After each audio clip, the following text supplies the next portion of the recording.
The biggest money mistakes keeping you from wealth. Most of people struggle with money not because they don't make enough.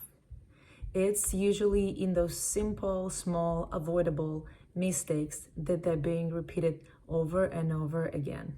These mistakes keep people stuck no matter how much they make.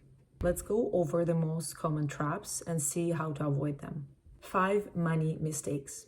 One of the biggest mistakes, very common not only for people who have very little income, but also especially for those who have growing income, is inflating their spendings faster than their income grows.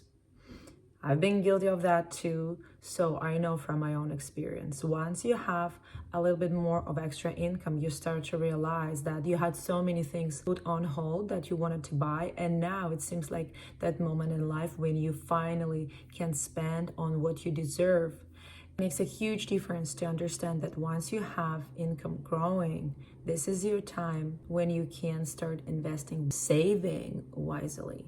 Growing income doesn't translate into growing spending. And this is the golden rule, which is very hard to follow. Even though it sounds very simple, it's usually very tempting to spend. And also many of items on that list is usually something that you deserve and something you've been waiting for so long. And every time it feels like this is finally the moment, and this is something which is justified spending.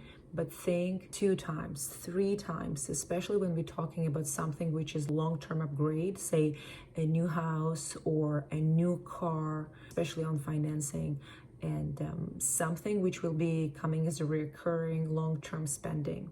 It can ruin your financial goal or at least delay that for many years. Second costly mistake is waiting for too long before starting investing.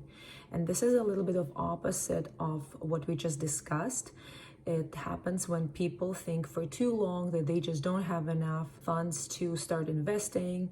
They may think that you need a lot to start investing, that it's not enough to even hustle with that. Or on the contrary, they think that they have too much of emergencies, they have too much on the list what they need to buy, of what they deserve, and what's the ongoing current spendings.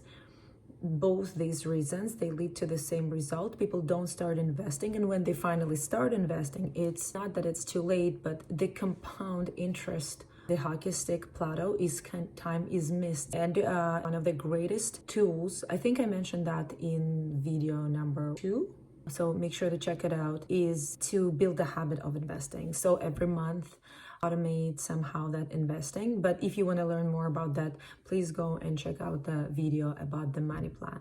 Third is, again, emotional spending. So that is a little bit different from what we discussed in number 1, the lifestyle upgrade.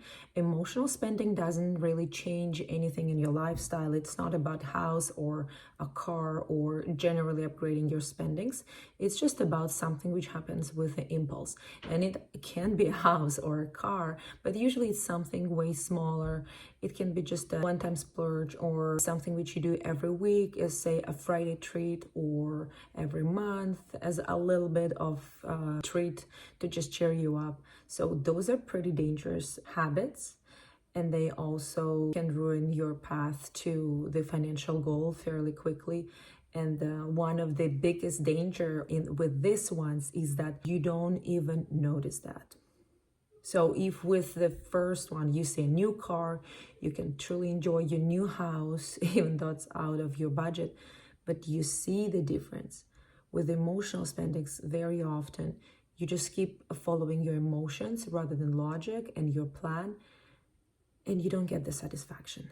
An easy fix for emotional buying would be a 24-hour wait period. So when you think that, oh, I may need this, whether that's clothing or even food or a vacation upgrade or things like that, give yourself at least 24, 48 hours to get back to this and reassess the need with a fresh mind. It usually reduces the emotional spending, crucially, significantly. Similar with shoppings in the mall, if you use the same rule, chances are very high that you will come to the shopping very prepared on the idea what you want to buy. And second, you won't buy something you didn't even think you need, and that's huge. The fourth dangerous mistake that many people do practically is having just one income stream. It doesn't matter. It can be 9-to-5 job, or it can be one business. It can be anything which is just one source of income for you, puts you at risk. If something happens with that one stream of income, you put your whole life into a very dangerous position. And I speak about that also from experience, both when I come as an immigrant to Canada just about 10 years ago, or when you say leave your job. I have very stable job and I decided to leave, and having a business, having investments and other streams of income. Even my husband's income is another source that supports the family. That was a huge foundation for stability. So if you rely on just one stream of income, make sure that you build something. It can be investment or rental income. It's tricky. You need to make sure that you know what you're doing, just like with anything else. It can be side business, it can be dividend stocks, but you have to make sure that you even though sometimes it sounds like it's not really relevant, you have a good stable job or you have a good business that gives you stable income, it's always a good idea to diversify and make sure that you have more than one income. And the five, again, one of my favorites. I've been guilty of that on multiple occasions in my life, when I barely had any money, when I had quite a lot of money, and it's always, let me pronounce what that is. So that is not tracking your money. And as I said, it can happen with anyone, and it doesn't matter what's your income. It happens all the time with people. Majority of people know their expenses and think they know where the money goes. But in fact, once there is some audit type of check, once you start to go and see your actual transactions, you actually calculate that, you can be surprised that the majority of money, maybe not majority if you have rent or mortgage, but a lot of money, and majority of the money which can change your life in terms of moving you towards the financial goal, majority of that money goes usually where? Usually to somewhere where you have no idea it was spent on. And what you can do for that, small leaks sink big ships. Small leaks sink big ships. And track your spendings. If you feel like you don't spend too much, then your job is super easy. It's just going to be several lines in Excel. If you feel like everything is just so complicated, then that it's just not worth it. As long as you're cash positive in the end of the month, you're good, because it would be taking too much of your time to figure out and navigate through all the spendings you did from multiple credit cards or multiple accounts. Then you need that more than anyone else. Trust me, from my experience, the simple audit just saves you a lot of money down the road. Well, not that, you don't even need that much time to start making money on that. You will see the spendings that you thought you were never doing.